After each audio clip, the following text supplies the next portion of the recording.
நல்லா பொடியெல்லாம் போட்டதுக்கப்புறம் வந்து நல்லா வணங்கிரும். அதுக்கப்புறம் நான் ஒரு 6 முட்டை சேர்த்துக்கிறேன். முட்டையெல்லாம் சேர்த்திட்டு நல்லா வந்து கொஞ்ச நேரம் விட்டுருங்க. இல்லைன்னா அப்படியே கிளறுனீங்கன்னா ஒரு மாரி ஆயிரும் கொழ கொழன்னு.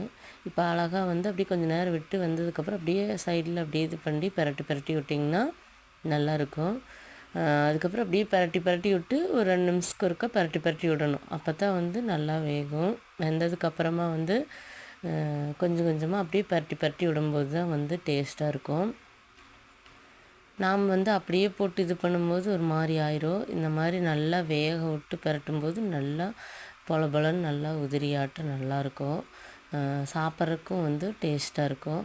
அதனால் நல்லா இப்படி வேக விட்டிங்கன்னா வந்து நல்லாயிருக்கும்.